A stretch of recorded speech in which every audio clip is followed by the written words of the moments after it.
Welcome to Common Sense Connecticut, where we look at the news and events that will shape the state of Connecticut.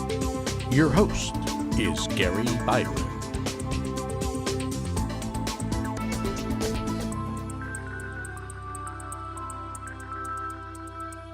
Good evening and welcome to Common Sense Connecticut. I'm Gary Byron. Our first guest is a playwright whose works include At First Sight, Front Street, and the award-winning Remarkable Thing About Stardust, and more recently, the award-winning Liberation of Jerome Gleason. We welcome Ann P.A. to Common Sense Connecticut. Welcome. Well, thank you for having me. Oh, it's certainly a pleasure.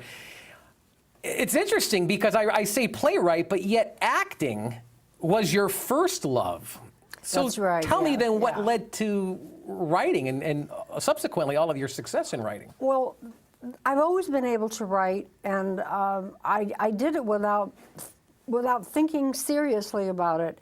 And it wasn't until it was in the early 80s that I began to take it seriously, and that's when I wrote Front Street, which is, it takes place on July 6, 1944, which is the day of the circus fire. Mm-hmm. And it takes place in an Italian family on the original Front Street here in Hartford, Connecticut.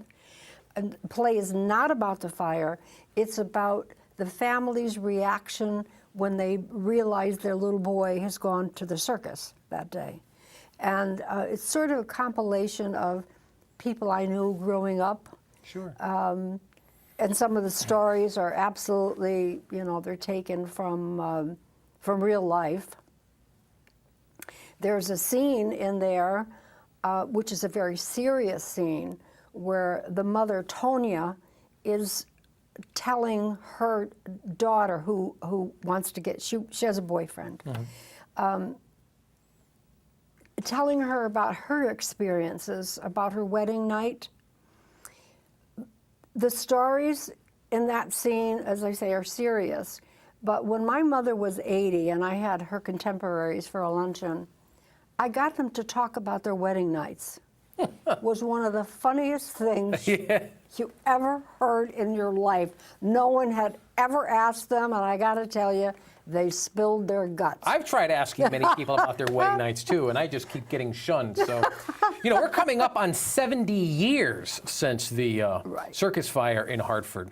But you starting off as an actress, when did you have this revelation, so to speak, that maybe acting isn't necessarily for you, but then writing is? Well, what led you to that? I found that I just derived so much more pleasure from the writing. I'm very happy when I'm writing. When I was doing oil painting, I did a lot of oil painting. I was so happy when I was oil painting in those particular media, and I started the writing, and that was it. I didn't act anymore, although I was asked to be in various things.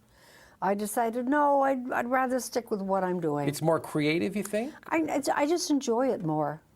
And I really did a lot of writing when I was at work, when I was employed. But I told my bosses, this is what I'm doing. Is it all right if I work on my play? What were you employed doing? At one time I was working for a legal firm, and I asked him, is it okay if I'm not busy? And he said, absolutely, right. If, wow. As long as your job is caught up. Those were the good old days, because you get caught doing that now, boy, let me tell you, you're out the door, and someone else is sitting in your seat the very next day. And then when I was working as a secretary in an insurance company, the same thing. I said, is it okay if I'm working on my play? If my work is all caught up, right, as long as you're here and you're answering the phones and your typing is caught up, fine. But of course, you're talking more on a later in life when you're working. Truth be told, though, you were writing plays even before you considered yourself an actress. Even as a little girl, you were writing plays. Yes, I was. Yeah. So you had all your life. You really had this creative streak. I did. Yes, I did. And I used to perform during World War II.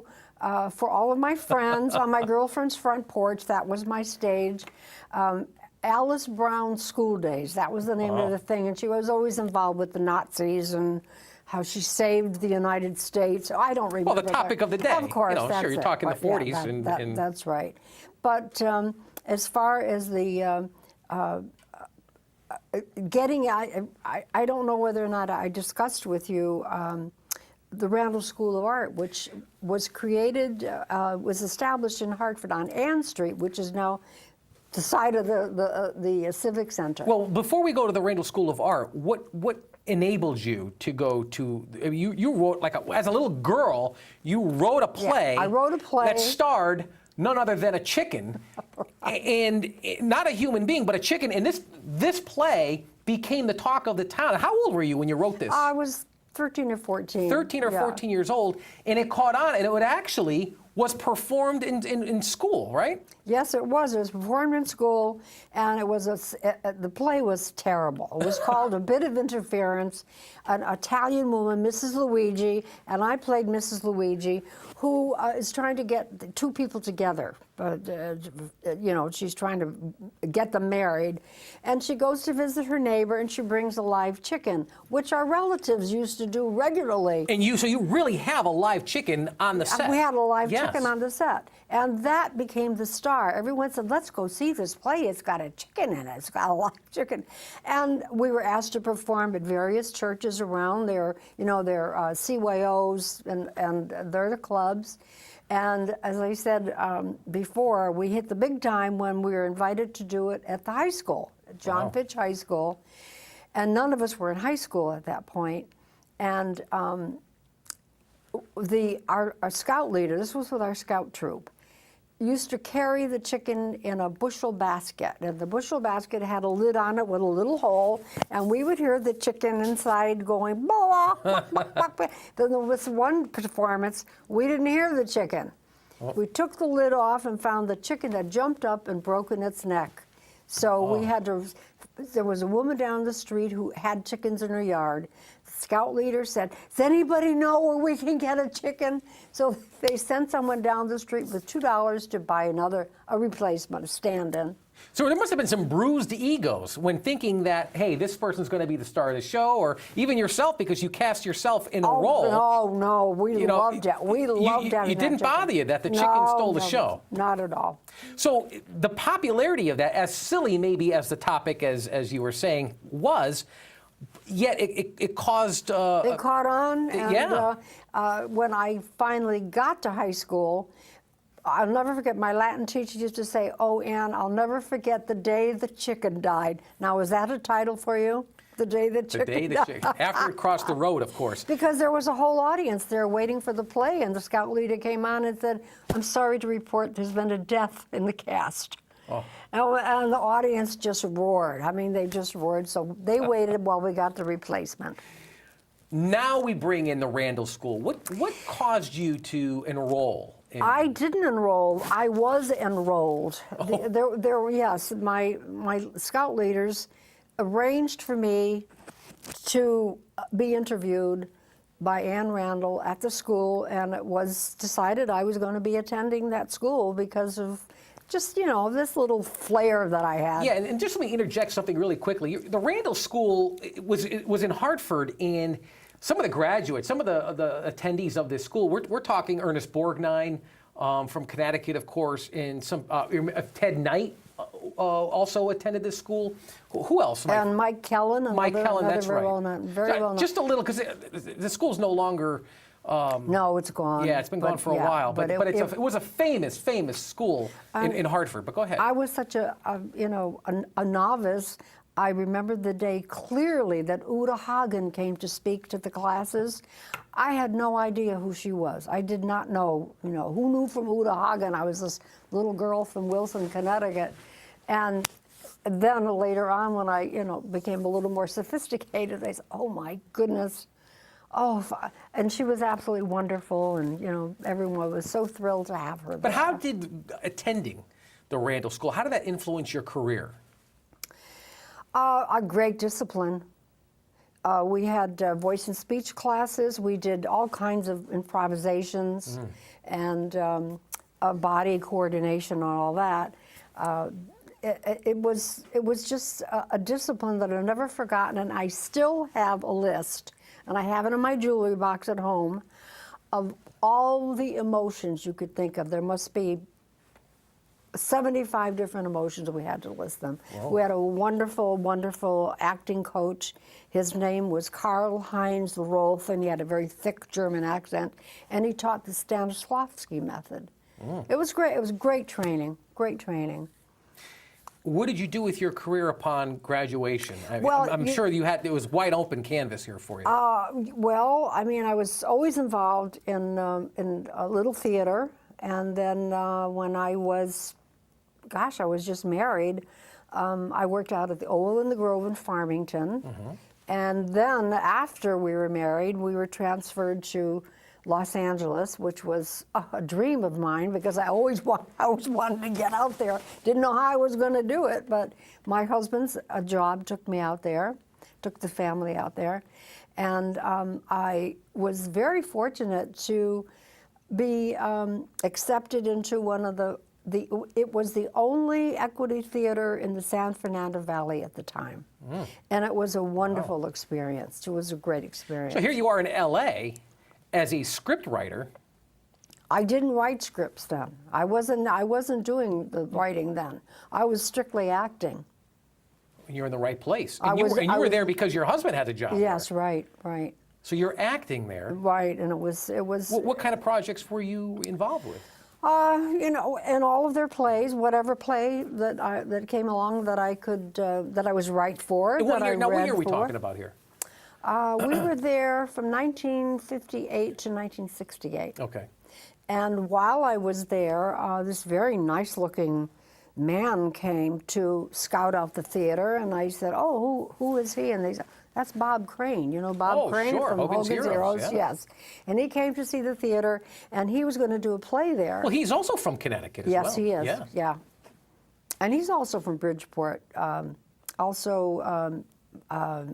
What's his name? Ernest Borgnine. Right, yeah. Anyway, Bob Crane came out to the theater, and the play that he was going to be in was The Tunnel of Love. So I read for the part of his wife, Alice Pepper, and I got it. And then it was another play, Who Was That Lady? And he was in it, and I read for one of the roles in it, and I got it. And it was wonderful. So you worked with Bob Crane a couple of times. Yeah. We heard he was a ladies' man. But you know, we never saw that part of him. I didn't, all that terrible Come stuff. on, and you can No, share, we never. Just you and I. He you can share your secret with me. he was funny to be with, and charming. I'm sure. Oh, charming. Yeah. Yes, he was charming, and yeah, he was. He was just great. And at one point, we both belonged to the same church, St. Mel's Church in California, in Woodland Hills. And we were going to do a fundraiser for our ladies' club, and I said, "Why don't we do a show? Let's do a show." Okay. So we did this little play called Seven Nuns at Las Vegas. And I called Bob and asked him if he would do the sound for it. And he said, "Oh, he'd love it." He said, "Just bring the script." His house, they didn't live too far from where we lived. So I brought the script to him, and the sound was the best part of the show because only one person in the play had ever done anything in her whole life, and that was the sister, Joan Leslie. Do you remember Joan Leslie? I don't. You don't? Oh, you're too young. What was Joan Leslie in? Oh, refresh my memory, because maybe I do. She played. Oh gosh, she was. When you go home, Google her because you're gonna know. You'll recognize her. All right. She was in so many. Her sister was in it. Her sister was the only one. Mary was the only one who'd ever done anything. The others would stand with their backs to the audience. I mean, it was a fun play. But I find this interesting because you're out in L.A. and you're with Bob Crane. You're in the acting mecca of the world, and yet you really, the acting bug didn't bite you. You really wanted to be on the other side of things. But I didn't know it then. I didn't do any of the writing until long after we came back to Connecticut. Was it because you were just disenchanted with acting? Or were there things that you witnessed out there? No, I loved the acting. Oh, I mean, I acted in every play I could possibly be in. I got great reviews. I got wonderful reviews. I have a book of them. And then from there, when we were transferred to Seattle, I ran a little dinner theater in conjunction with our country club. And we did several plays there, and it was a big success. And then we found out we were being transferred back to Connecticut. So that was the end of the dinner theater there. Big full 360 here. Huh? Right, yes. And that was fun. I mean, that was a lot of fun having the dinner theater. Then when I got back to Connecticut, I did a little bit of acting here. But that's when I really started, thinking I really want to write. You have to write what you know. And that's where Front Street came from. Nonfiction and fiction. You've Right, written yeah, each. Yeah, right. Mm-hmm. Do you prefer one to the other, or? No, I come up with stuff that, for instance, the remarkable thing about Stardust. That you won an award for? Yes. I read there was a little blurb in the newspaper about a woman who got locked in a cemetery. This was out in the Midwest somewhere. Oh. She was locked in the cemetery overnight. And I kept thinking about, how could you get locked in a cemetery overnight? Well, little by little, I began, thinking of all the reasons why a woman would be in that kind of a position. And then I saw a letter in Dear Abby or Ann Landers, one of those columns, I still have that letter, about somebody who had a long-term affair and he dropped dead. And she had nowhere to go with her pain. And that's what that Stardust is about. That's where that came from. Is it entirely nonfiction? Yes.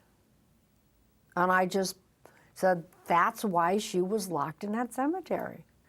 She was at his grave. Oh. And she threw a little cocktail party for them. Just she and the headstone there. Right, yes, that's the whole thing. And she had this little cocktail party, and she became inebriated and got locked in. And so what attracts you then to a story? Is it like, this is a fascinating topic. And it's so funny, Ann, because you would say, you'd read something like that and say, now here's a play, what is it that just triggers this in your mind? Life is a play, life is a play. But the fact that this let me tell you, when I first wrote this play, it was done out in Los Angeles. I have to give so much credit to Creative Road Corporation out there, CRC Entertainment. They are the ones that found Front Street here in Connecticut, and they did it out there. And they've been with me all the way. They've had all kinds of projects. They've put on my plays. And he did, his name is TJ Castronovo, and he directed Stardust out there. At that time, it was a one-act play. Mm-hmm. And there was a power outage on the whole block, so the theater went dark, and the stage manager came out and said, we're so sorry, there was a power outage, we don't know when the lights are going to go back on, we'll give you your money back. And he had flashlights, and the audience opted to stay and watch the rest of the play under flashlights. So they did it. They did the whole thing holding flashlights for the audience. I thought that was remarkable. Wow. That's not something that was remarkable about the remarkable thing about Stardust. And since then, the play has been, I expanded it to two acts. And so it's available if you want to have 4 characters, and it's available if you want just the 2, the woman and her psychiatrist. How does a play go from script to being acted out? There must be a process or a connection. Yes, there is a process. Is it with connections and the people that you know? Because I mean, I'm sure there are people who've written plays of people of all ages and from all backgrounds who are sitting there going, I have an outstanding idea that I put down on paper, but they're missing that one link, the connection, if you will, to get it from paper to acting. First of all, I would tell anyone who's interested in writing plays or has written anything, join the Dramatists Guild. because they have all sources of resource material. What is it called? The Dramatists Guild. Is it the guild based out of Connecticut? It's in New York. Oh, it's in New York, okay. And they have all kinds of resource material. They send you books that have lists and lists of plays, of theaters, but what they're looking for. And it's difficult though, because the theaters are very specific about what they're looking for. They might want no musicals. They want no more than 6 characters. Oh. You have to. I have found out though, writing professionally, that the magic number is 4 characters, no more than 6, because it's too expensive to put on plays with huge casts. Anyway. Are they all looking for 3-act plays or one act? No, they're not. It's the tradition now is 2-act plays. Okay. But you asked what the process is.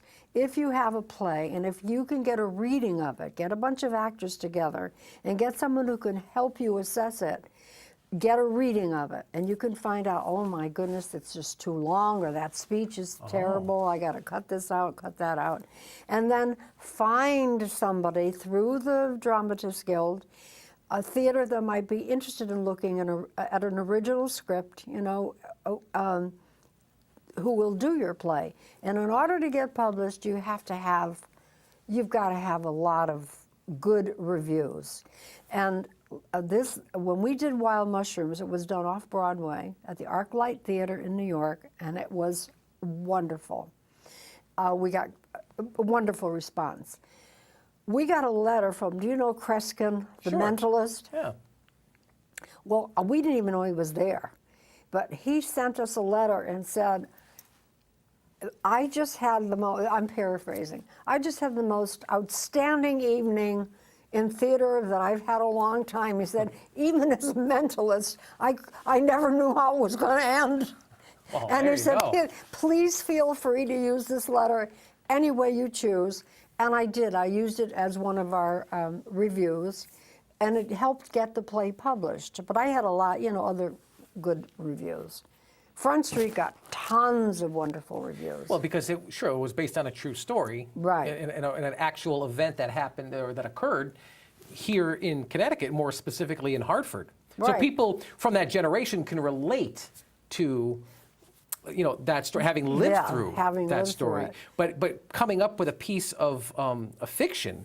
Wild Mushrooms is. It's just a silly, one review I just got recently from a theater in Canada. I've had 4 productions in Canada now, which is very exciting to me. The review said, it's just a bit of fun and nonsense, and that's what Wild Mushrooms is about, again, an Italian-American family.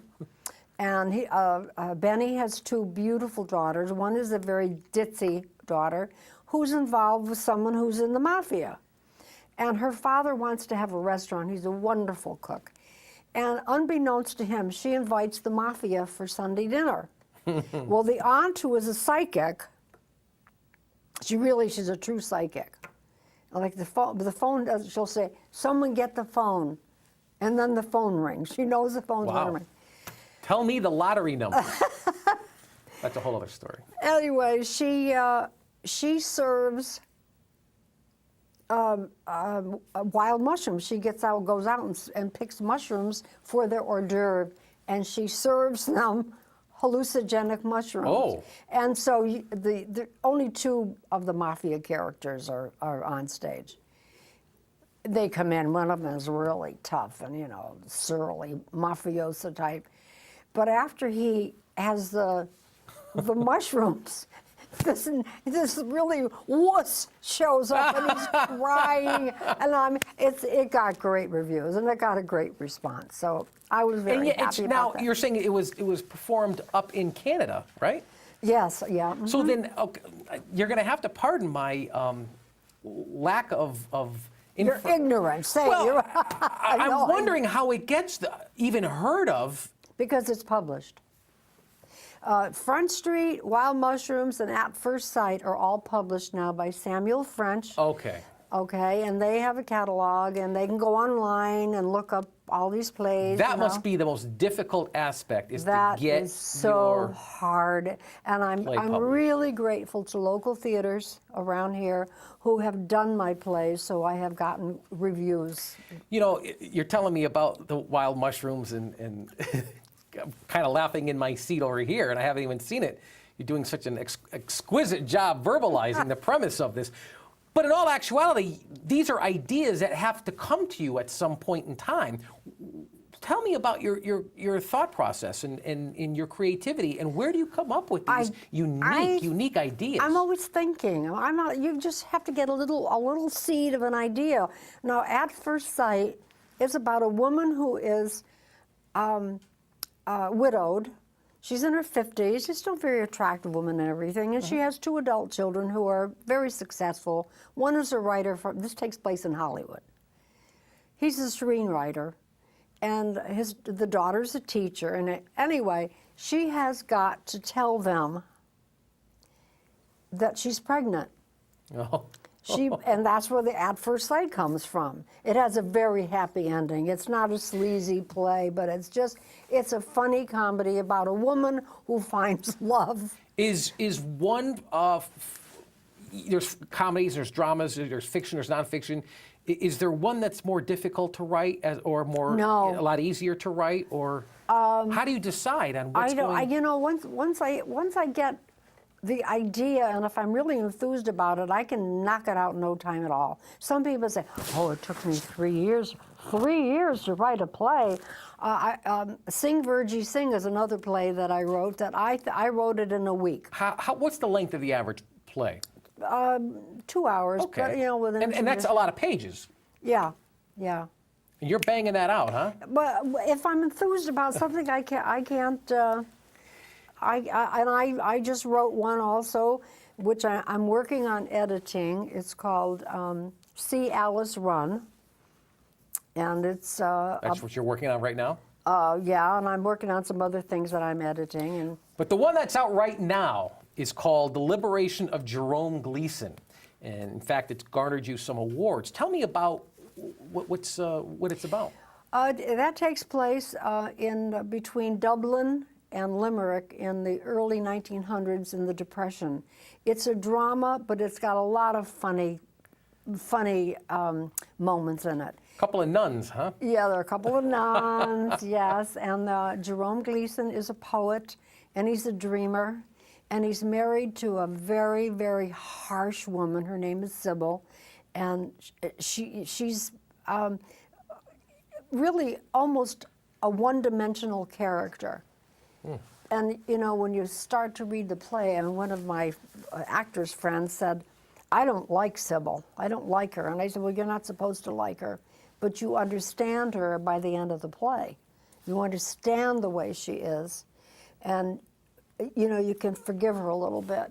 And Jerome, where the comedy comes in, Jerome's very best friend, Billy Beiler, who's named after a friend of mine from Seattle, Billy Beiler is brain damaged from an accident when they were children. Oh. And he's always remained, he always had his friend Billy by his side, and he's the comedy in it. He comes out with really, you know, sweet little innocent remarks and things. He's funny. And that did extremely well in Erie. Yeah, and there was a write-up in the paper. Yeah, there was a showcase article of it. There was a pre-article in their newspaper. They have been really very good about. They've been wonderful to me. They've done all of my stuff out there. Is there a lot of money to be made as a playwright? Maybe someday if I get to be like you know. What's his name? Neil Simon? Yeah, Neil Simon. Some of my work has been compared to his. But wow, that's quite a comparison. Yeah, it has been. But believe me, I mean, it just comes. You know, I start to write drama, but I've always end up putting some funny stuff in it. I think it keeps the audience, I guess, right. entertained and Are plays as popular today as they were back in maybe the turn of the last century? Oh, absolutely. Not this century, absolutely. the previous. But the thing that I think that was so wonderful about the production in Erie was the reviewer called the play an instant Irish classic. Wow. Whoa. That was really gratifying. Do you have favorite playwrights? My favorite, I would say, Patty Chayefsky. When he wrote Marty, oh, who doesn't love that? Who doesn't love that play? Which became, a movie. And he wrote for Playhouse 90. I think it was Playhouse 90 or Studio One, and when one of the reviews on Front Street came out, they said something about it's a kitchen sink play, but that's how they described his playwriting. Oh, there you go. I mean, that's a pretty darn good comparison. I love that kind of Any of your writing. work going to be in 2014? Going to be I hope performed so. around locally in I hope Connecticut? so. I have the play out at some theaters, and you just have to sit and wait. All right. Yeah. Well, we'll have to do a Google search on you at some point. Okay, thank Don't you. give up your dreams. If you're looking to, if you've got a playwright, an inner playwright inside of you, it takes time, I would think, to nurture this endeavor. But look at you. I mean, a success. You've been on both sides of But it, and script writing and acting. I owe so much to so many people. Well, I do. it's true. It's also with who you know. So perhaps this guild that you speak of in New York can certainly help those who are looking forward to being a playwright in their own life. I'd like to thank Ann P.A., a playwright from right here in Connecticut. Coming up after the break, Marc-Yves Regis, photojournalist and author. He's going to talk about his experiences in Haiti. We'll be right back. What would you do? What if you knew someone who had lost their job, was sick, or couldn't work and had to choose between feeding their family or making ends meet? What if that someone was a friend or a neighbor? What would you do? Over 400,000 Connecticut residents go hungry at some time during the year, and that over 150,000 are children. Partnered with food pantries and soup kitchens, Connecticut's Food Bank distributed over 15 million pounds of food last year. But these individuals and organizations can't do it alone. They rely on your help by doing things like organizing a food drive, making a donation, or by simply volunteering your time. For more information, you can visit ctfoodbank.org or foodshare.org. What if you knew someone who was hungry? What if that someone was you? Take action today. What are you looking at, punk? Nice shoes. What are you, homeless? Ugly slut. What are you doing here, loser? No one likes to get bullied. No one likes a bully. Chances are, you've experienced bullying. Whether you were bullied, you bullied someone else, or you saw someone being bullied. Now is the time to say something. Don't be a bully. Don't be a bully. Don't be a bully. Don't be a bully. Let your voice be heard.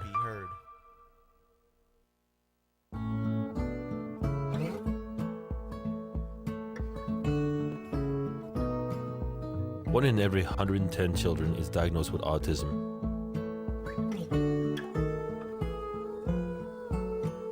That makes autism more common than childhood cancer, juvenile diabetes, and pediatric AIDS combined. Autism is a developmental disorder that makes it exceedingly difficult for children to interact with the world around them.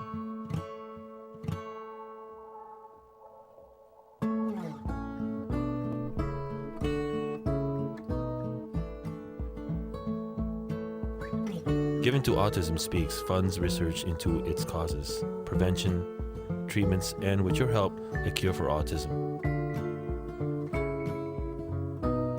Visit www.autismspeaks.org to find out how you can help make a difference. Please give generously. And welcome back to Common Sense Connecticut. Our next guest is the founder of Camp Hispaniola, and he's also a photojournalist and the author.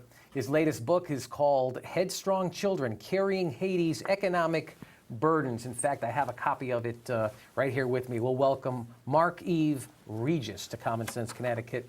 Marc, welcome. Glad you can be here today. Thank you. It's a pleasure to be here. So, just before we even get into much of anything, I'm looking at this book. I want to hold it up for you. Headstrong Children Carrying Haiti's Economic Burdens. How did you choose the name Headstrong Children? What does it mean? Well, the name of the book is a play on words, because what happened, children in Haiti, they have to work very hard to make a living. When I said headstrong, because they carry things. On the book, page after page, children carry things on their head. They carry things on their head. Everything to make a living. Wow. And that's why I call it headstrong. When you say kids are carrying things on their heads to make a living, how old are these kids? Because that are working. From 5 to up. There's no labor laws in Haiti. Well, there's labor law, but then the government closed their eyes. There's nothing they can do. Yeah, the government in Haiti has... They don't have enough school for the kids to go to school. Only 40% of the children are in school. And most of them get with grade 5 or 4. You grew up in Haiti? Yes. Okay. Talk about your experiences when you were a child. And were you working? Was that you? The photos that you're taking, that very well could have been you, huh? Can be me or my son. Is your son in Haiti now? Or no, is he, he's here. Okay. That's the reason I do the book. When I'm talking about my son don't have to do that. And if I'm here, it's a blessing. That's why I want the book to make people aware about the plight of Haitian children in Haiti. So talk about your experiences when you were there growing up. Well, I grew up in Haiti. We grew up in a family of 8. It was 1 bedroom. Oh. But it was good because when you got 1 bedroom, somebody sleep outside. And you go to school, you got 1 meal a day. When somebody have no meal, I thought I was middle class in Haiti. But when I came to Miami, that's why I figured out I was a poor. How did you get to Miami? My brother was in Miami before me, and he sent money for me, and I went to Miami to stay with my brother and my auntie. Did you sneak out? Did you? Yeah, it was. Did you just get out one day and out of? Yes, just trying to get out of Port-au-Prince, and you're just kind of rowing yourself. No, to the I shores wasn't of willing, but I was to Miami. Yeah. What was your childhood like? I know you was 8 to a bedroom, and sometimes you slept outside, but you went to school, and you thought you were middle class. No, yeah, but we grew up in Haiti. I can see I have a pretty good life compared to other children. Okay. Always compared to other children. Because we all go to school, and we eat every day. And when our neighbors' kids, they sleep on the street, and they're selling things on the street. So you arrive in Miami. How old were you? 17. Okay, so you're mature enough to have to be able to understand the differences of culture between Haiti and the United States. That's why when I was in Miami, that's why I figured out I was poor. Because I think I was rich in Haiti, but when I was in Miami, I said, whoa, it's not living. But when you were in Haiti growing up, what was your impression of the United States? You've heard of it because you're not that far from it. What was your idea of the U.S.? Well, we think when you come to the U.S., you get rich automatically. Oh, of course. We're all rich in the United States. Yeah, that's the idea. Because what happened, when you always see America to the TV show. Nice house, nice car. You think that's everybody, that's where people live. When I went to Miami, I was surprised because when I went to Miami, my auntie house was collapsed and the furniture was mismatched. And then I said, it's not America. Because the way you see American Haiti on TV, everything nicely, nice house, people dressed nicely, you think that's life. Of course. Yeah, when you get there, it's reality. Yeah. How did you assimilate yourself, you and your family, assimilate yourself to the American way of life? It was easy because I stayed in Little Haiti for 7 years. I was out of Haiti, in Haiti. Little Haiti, that's 150,000 Haitians live in a neighborhood. That's why I don't have no problem. It got in hard. When I left Miami, I go to California. Oh. That's why my problem started. Because it's the first time I left the Haitian community. From Haiti to Miami, the same thing. When I went to California, no Haitian, nobody to speak Creole, no Haitian food. that was hard for me. And you were still relatively young. Yes, that was very hard.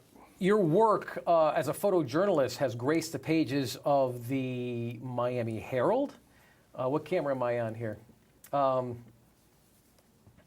It's been on the Miami Herald. It's also been on the LA Times. Do I have a camera? And the Hartford Current, where you spent 17 years. Yes. There we go. Thank you.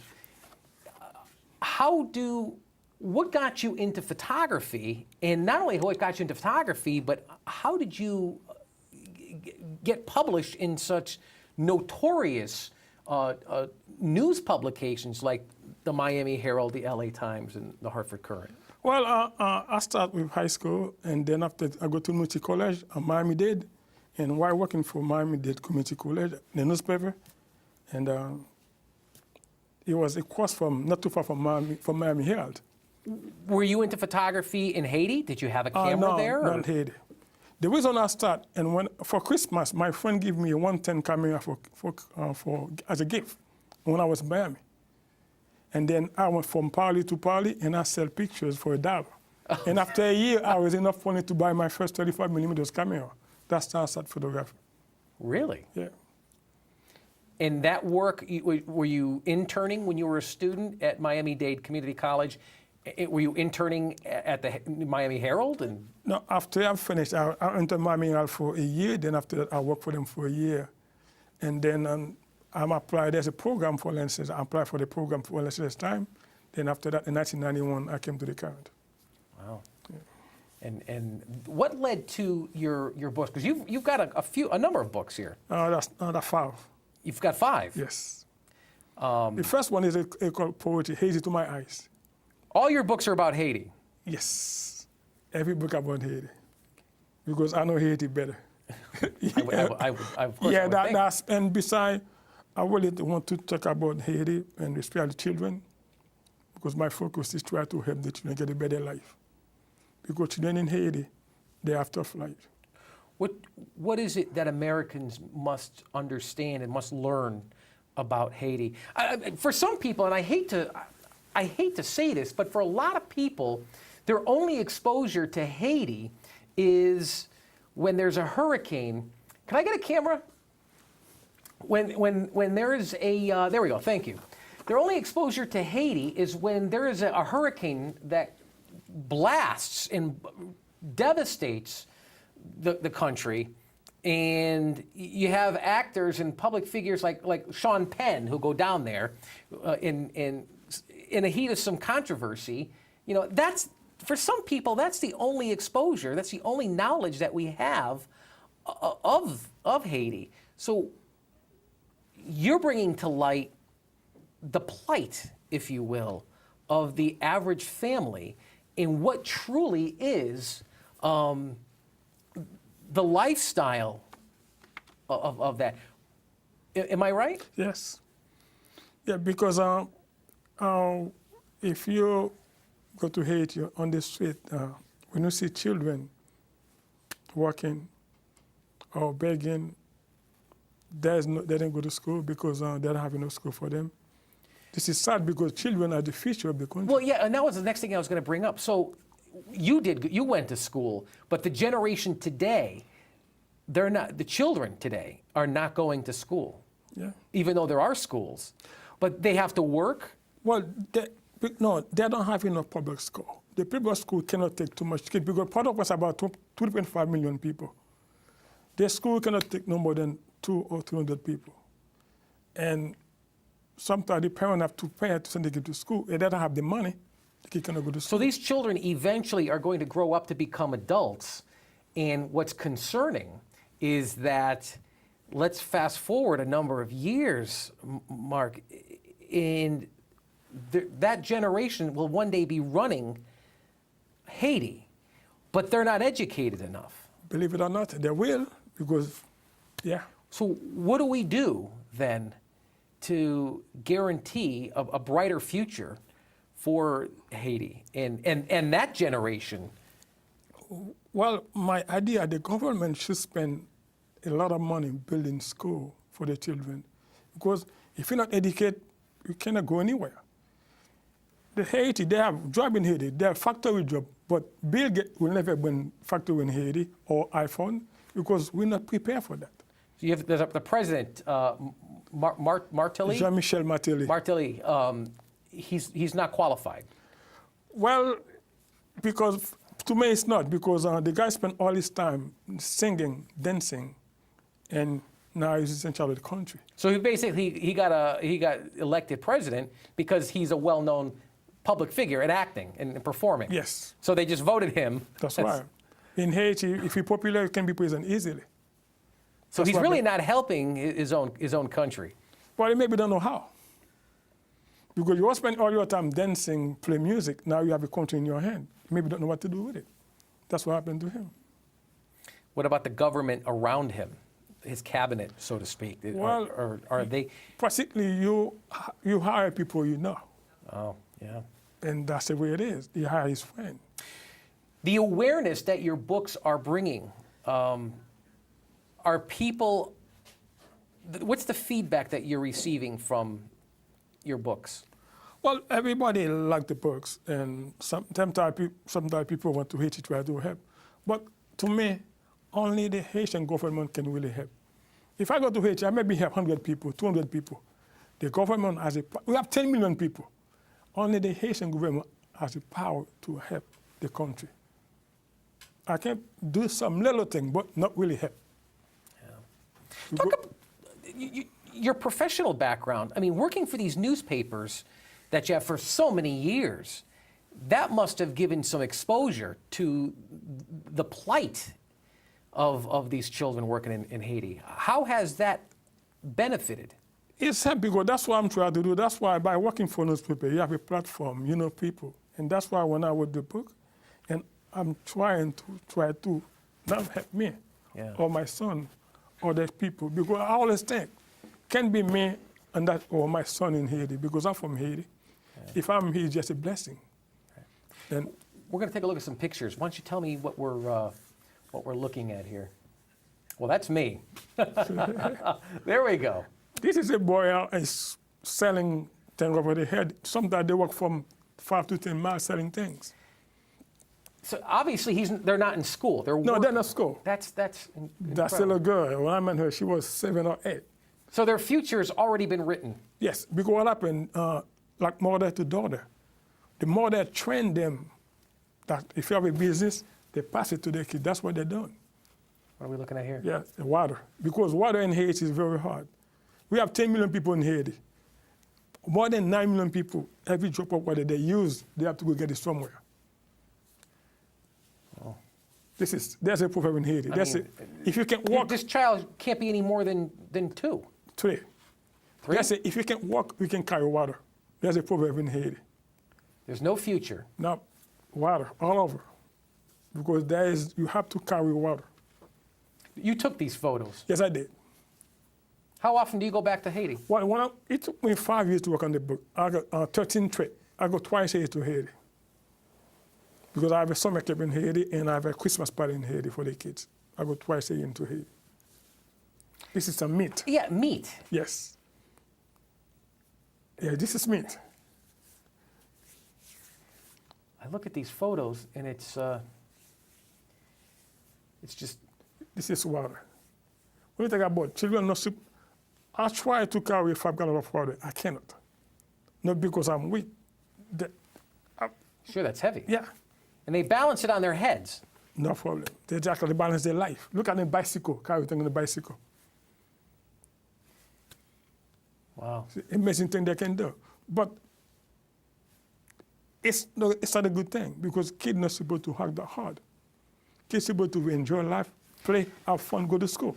The Haitian community have embraced your books, but Yes. it's going to take more than the Haitian community to help Haiti. When talking about children, it's everybody. Children have no nationality.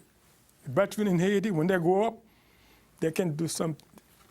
See? Yeah. Carry banana planting. This is why it's after the earthquake. Yeah, interesting that the U.S. flag Yes, after the earthquake. They give a lot of Haitian, wise to Haitian. That's something they do after the earthquake. Yeah. It's a piece of tree. After the earthquake, yes. Their homes were destroyed. Yes. And they found themselves living homeless on the streets. Still today, we still have more than 20,000 people still under the tent. Until today, 2 years later. It doesn't get the news publicity as much anymore, nope. But yet it still continues. Haiti is still in a state of emergency. Yeah. Talk to me a little bit about your camp, Camp Hispaniola. Camp Hispaniola is about, there's 300 kids in the camp. Where is it located? In Port-au-Prince, Haiti, and in San Pedro de Macorís in Dominican Republic. Okay. That's why the camp called Camp Hispaniola, because there's a lot of Haitian in the Dominican Republic also. Mm-hmm. The kid, it's a 1-week camp, one in Haiti, one in the DR. And it's a day camp. Every kid get a backpack, they get a t-shirt, flip-flop, deodorant, toothbrush, and toothpaste. And they get 2 meals a day. And I also hire 10 cooks, 20 consular. The 10 cook, 5 to do the food. And this year, all my consular were kids who went to the camp. Wow. But that's what I want to do. I want to start something and pass it on. And you founded this Yes, camp. I'm founder and the director of the camp. Because I want to pass it on. What I'm doing now, I'm training people to take over. How is it funded? Well, it's funded by people, $10, $5. And there's a lot of Episcopal churches who help me. There's a church on O-Lime, they will do the curriculum for me. And my friend, yeah, that's the way I was the money. We're putting an email address up right now for people who are watching this, here in the new year, if they would like to make a donation to help people of your country. Are they getting an education at this camp? Are there teachers? Yeah, but it's a 1 week. Because what happened, the week is for the kids to have fun because they have so much trouble. They work hard. During that week, they come, they play, they dance, they're having fun. That's the mission of the camp. For the kids to have 5 days, they can come to the camp. Okay. Free, no problem. They come and have fun. That's the goal of the camp for a week. What makes for a great photo? Well, the great photo is you have to put passion to it because every photograph tells stories. If you can tell a story with one picture, it's a great photo. I noticed that when I was looking at those photos. Yeah, that's what I'm trying to do. Well, it's taken a lot of time because to choose 125 photographs out of thousands photographs for a book is a challenge. How do you go through the process of editing which ones should appear in the book and which ones will Well, what I do first, I category. The first part of the book is water. And the other part is people do a living, like selling, counting. It wasn't that easy because the book tried 6 times before I get that one. Anytime I go to Haiti, I change every picture. Because when I go to Haiti, I take more pictures and I can switch the picture. And then I'm trying to tell, when I do take pictures, I'm trying to tell stories. Water is very important in Haiti. Right. People have no water. Drinking water, we're talking. Drinking water. Oh, no, not even water, not in drinking water. Water in general. Even for bathing? Or? Oh, water in general, yes. Like I tell you, every drop of water people need, they have to carry somewhere. Every drop of water. You cannot go open your faucet to get water. Every drop of water, 9 million people have to go somewhere get the water. So the things that we take for granted here, taking a shower, turning on your faucet to have a glass of water, and sometimes the drip that comes from our faucet are things that we take for granted. That in Haiti, 9 million people cannot do that. It's 10 million people in the people. 9 million people cannot do that. They have to go somewhere to get the water. And they do study, every Haitian uses 2 gallons of water a day. When you flush your toilet, it's 3.5 gallons if you got the old one. If you got the new one, it's 2.5 gallons. Yeah. Just think about it. And when you brush your teeth, you can get a gallon of water, no problem. It's a third world country. Yes, it is. When did they, they were colonized by France, right? Yes, and 1804, they kicked out French out of the country. 1804. What was it? 1804. Was that a good idea? Yes. Why? But it's good to be independent, but after independence, you know what to do. After the independence, they chased all the French out of the country, and the people wasn't ready to go further. A lot of corrupt government. Yeah, government, but they wasn't educated to take over the country. That's what happened. You're talking about Papa Doc Duvalier. Yeah, Papa Doc is 1957. Yeah, About but then his son, Baby Doc, yes, it just becomes the president after his dad dies. Yes, So imagine that. Imagine the president of the country dies, and the son, regardless of whether or not they're even qualified. He was 18 about that time. He was like 17 or 18. 17, 18, yeah, yes. Yeah. Yeah, incredible. Yeah. And yet they're really not leaders. They're just there. So then what will it take? How can Haiti get a true leader to help them prosper? Well, I would say one person cannot change Haiti. We all Haitian. We have to decide we're going to do something for the country. Because one person can lead, but you have to be heavy Haitian determination to move Haiti forward. This is going to take a lot of time. It's going to take, like you said, more than one person. Yes, but we can do it. But is there a movement that's already begun? Well, I can't say yes or no because I'm not in Haiti, but I hope it started. You still have family back there? I have a sister in Haiti, Sister in Haiti. Yeah. You help her? Yes, I have everybody I can do. I have a lot of friends that go to school in Haiti. I always help them too. Because it's good to help people in Haiti because it can be me. Like I say, family is a blessing. You know, it's always good to share what you have with other people in Haiti. Yeah. It's incredible. Really, it really. You're talking about the children and how they're really not attending school because they're working, they're carrying water, and they're carrying meat, and there's just not enough room in these schools. But outside of the education realm, kids are kids. How can you compare the children of America and the children of Haiti outside of economic? I'm talking about children. Yeah, children in Haiti, they grow fast because they start struggling very early age. And they don't have the childhood because when you grow up fast, when you are thinking about what you're going to eat, or if you go to school, that's when you're not children anymore. That's when you grow up faster. And compared to, like I told, my son is 16 now. He have no problem. He got his own room. He never worry about what he's going to eat. He enjoys his life, but the kids, they're not. Yeah.